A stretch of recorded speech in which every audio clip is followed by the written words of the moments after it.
Halo semuanya, sebelumnya izinkan saya memperkenalkan diri terlebih dahulu. Perkenalkan, nama saya Yolanda dengan NIM 6404230018, jurusan Teknik Informatika, Prodi Keamanan Sistem Informasi. Di sini saya akan membuat video untuk memenuhi tugas mata kuliah Struktur Data yang diampu oleh Bapak Hafiz Julianto MKom. Di sini tugas saya yaitu final project yang berjudul Algoritma Dijkstra.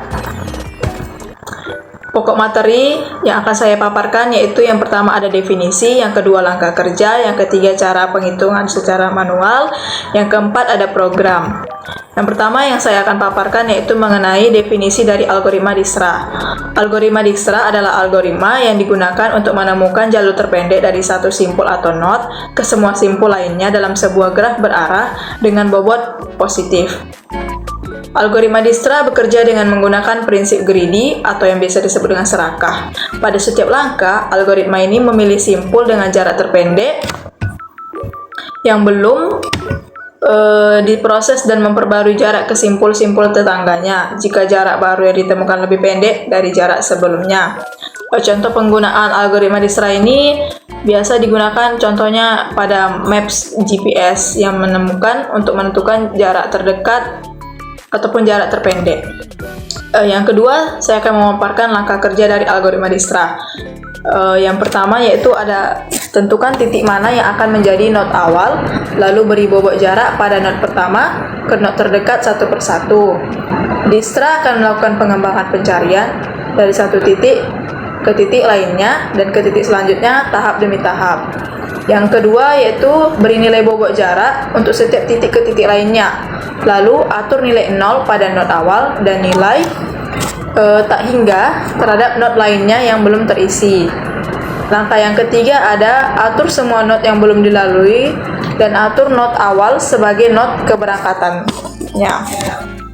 Node yang keempat ada dari node keberangkatan yang tadi, pertimbangkan node tetangga yang belum dilalui dan hitung jaraknya dari titik keberangkatan. Jika jarak ini lebih kecil dari jarak sebelumnya atau yang telah terekam sebelumnya, hapus data yang lama, simpan ulang data jarak dengan jarak yang baru.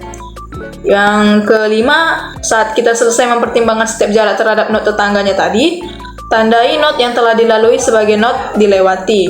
Node yang dilewati tidak akan pernah dicek kembali. Jarak yang disimpan adalah jarak yang terakhir dan yang paling minimal bobotnya. Berikutnya, yang keenam, langkahnya ada atur node yang belum dilewati dengan jarak terkecil dari node keberangkatan yang tadi sebagai node keberangkatan selanjutnya dan ulangi langkah sebelumnya. Berikutnya saya akan memaparkan cara perhitungan secara manual menggunakan algoritma Dijkstra. Di sini ada gambar V1, V2, V3, V4, V5, V6, V7. Soalnya di sini saya ingin menentukan path terpendek atau jarak terpendek dari vertex V1 ke vertex V4. Bisa dilihat di situ ada V1 ke V4. Dan di sini saya langsung memaparkan pembahasannya. Ada bisa dilihat pada slide yang saya paparkan. Path yang pertama atau jarak yang pertama yaitu kita bisa melalui V1 ke V2. Lalu dari V2 kita bisa langsung ke V4. Yaitu V1 ke V2 kan bernilai, kita bisa lihat dari arch-nya atau dari tanda panah, itu bernilai 3. V1 ke V2 bernilai 3, sedangkan V2 ke V4 bernilai 7 bobotnya. Dan kita jumlahkan bobotnya tadi, 3 ditambah 7 sama dengan 10. Langkah yang kedua yaitu kita bisa cari lagi V1 bisa melewati ke V2 dan V2 bisa melewati ke V5 terlebih dahulu. Berikutnya dari V5 bisa sampai kepada V yang keempat. Jadi V1, V2, V5 ke V4. V1 ke V2 nilainya bobotnya ada 3. V2 ke V5 bobotnya ada 1. Dari V5 ke V4 bernilai bobot 5. Jadi dijumlahkan 3 ditambah 1 ditambah 5, total bobotnya 9. Langkah yang ketiga ada dari V1 ke V3. Bisa dilihat ya. V1 ke V3 itu bobotnya ada 9. V3 ke V2 naik ke atas, bobotnya bernilai 2. V2 ke V4 langsung ke V4 berbobot 7. Jika dijumlahkan 9 ditambah 2 ditambah 7, total bobotnya 18. Bisa dilihat hasilnya di sini. Kita bisa menentukannya dari kita lihat jarak atau total bobotnya yang terpendek, yaitu pada pad yang kedua, langkah yang kedua, yaitu V1 ke V2 ke V5 lalu langsung ke V4.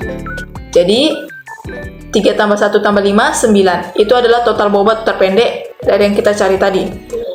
Jadi total bobot 9 merupakan total bobot yang terkecil. Jadi short pad atau jarak terpendek dari V1 ke V4 adalah 9. Berikutnya saya akan memaparkan tentang terkait program dari algoritma Dijkstra ini.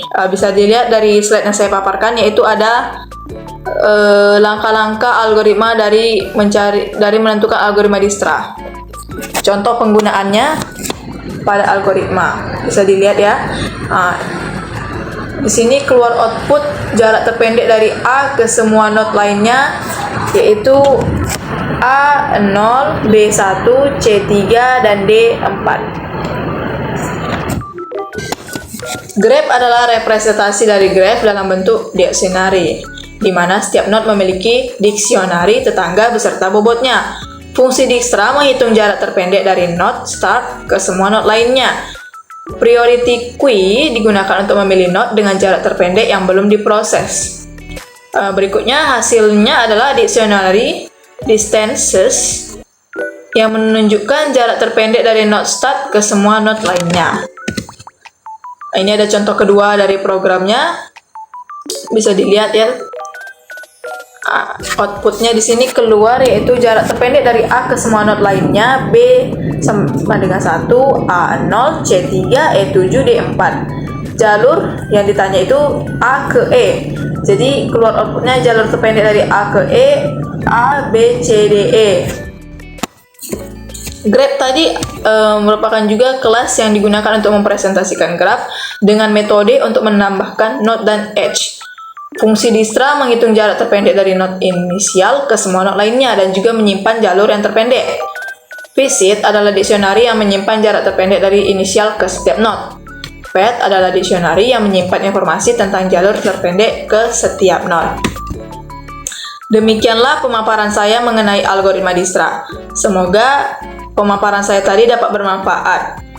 Terima kasih atas perhatiannya.